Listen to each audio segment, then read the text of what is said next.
So today, on today's episode, I want to talk about something that you don't see a lot of vlogs about. You don't see a lot of people in China talking about, but it's a topic that at some point every foreigner in China is going to have to grapple with, and that's bowel movements.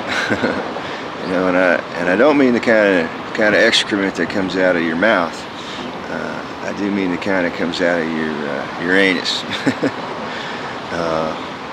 And my experiences with that here in China. I'm not going to go into any graphic sort of visuals. I'm going to spare you all that, and I'm not going to go around taking pictures of the accommodations here in China. I might resort to finding some images online, but I certainly, it's pretty unpleasant, it's pretty awkward, it's pretty sort of a little bit perverse. Here I'm taking pictures of toilets and excrement and stuff like that, and the residues and stuff like that. So I'll spare you all that in this video, and I'll spare myself also the unpleasantness of taking those pictures.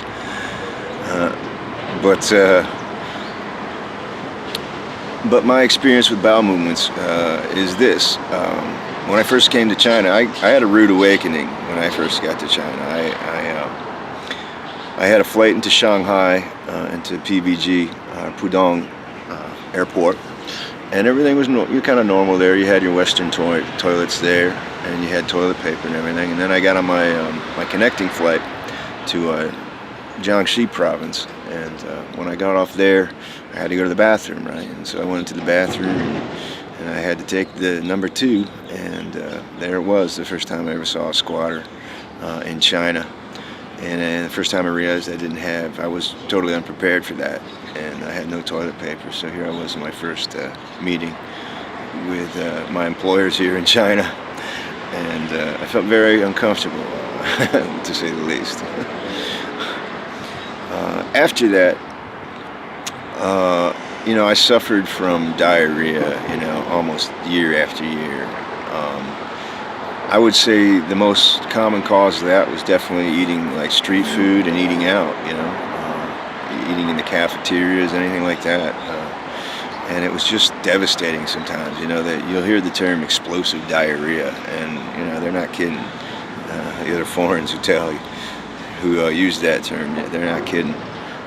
And it becomes really, like when I started getting jobs where it required me to wear a suit and a tie, and here I had to squat down into a hole, and then I'd have a bout of explosive diarrhea. It was just the most unpleasant, you're just worried about that, just having excrement splattered all over your shoes and on your tie and on your pants. It was just some of the worst, sort of one of the most repulsive kind of feelings you can feel. Or maybe one of the more primitive sort of raw physical experiences you can have in terms of having to be the human animal and also be the respected citizen, at the same time. This year is probably the first year here in Changzhou. It's the first year I've sort of resolved that crisis. I've been able to, about 99% of the food I eat comes from the grocery stores. And the grocery stores, the vegetables and the meats are all kind of fall under regulations. And they're more of the strictly enforced regulations. I could talk another kind of crap about that in terms of how China goes about sort of enforcing or holding, the more richer companies responsible for those regulations, while that's all the kind of the street food vendors and just about 98% of the rest of their restaurants go untouched. I go into that, but we'll say that for another day. Anyway, so I go to the grocery markets and I buy most of my stuff there, and I make food at home, and I've had no problems this year, and it's been quite wonderful. Why? Because having that diarrhea, it was just like whatever nutritional value you were getting from your food was just going right out the window immediately, and you would feel so tired, and you would feel And conversely, you'd also feel very hungry all the time, because you weren't getting any nutrition from the food you were eating. It was going in and going, it was coming in and going right back out. So that was the worst of it. But once it's over and past, you kind of stabilize and you went on with your life. But the effects of it were always very relevant to what you were doing. You just kind of always felt off your game here, whether you were teaching or just going about your day. You just didn't feel too pleasant. Especially that weakness and that hunger that followed it was just always awful. It was just like a biting, just a really sort of biting hunger that would get in your stomach. But like I said, I've been able to sort of get a grip on all that by just kind of buying food at the supermarkets and cooking at home now. And I've had no problems this year. I hope to keep up the lucky streak going. I don't eat any street food anymore. I don't go out to the worst places. Like with street food, you're usually okay with like kebabs or anything that's like not dipped in oil. But like if you're going for the chow meins and chow meins and chow fans, forget about it. It's gonna hit you. It's gonna come right back out pretty soon. Even some of the soups and stuff like that, you'd have the same problems. And so I just kind of quit all that for my own sake. And water, another thing is water.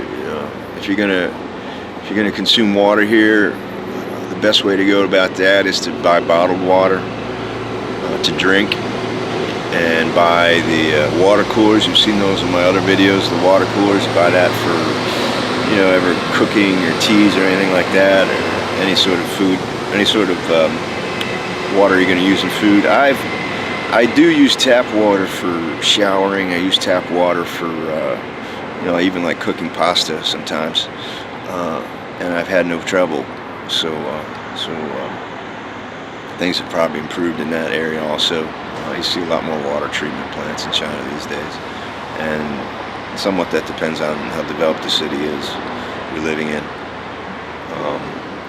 But here in Changzhou, I do hear some of my colleagues complaining of headaches who've been drinking tap water. They were kind of unaware of it all, and they complain about having headaches and being sick. And once they stopped drinking the water, they started feeling better. So. Also, water is something you got to be aware of in terms of your bowel movements and consistency. But that's about it. I just kind of wanted to cover that topic because you never see anybody talking about it here for whatever reason. And it's something every foreigner is going to sort of have to, everybody's going to cross the path of it at some point here in China, one time or another. So everybody, stay tuned. We'll check you out next time. Hopefully I'll be doing some more videos in the coming weeks, and I'll talk to you then. Stay tuned.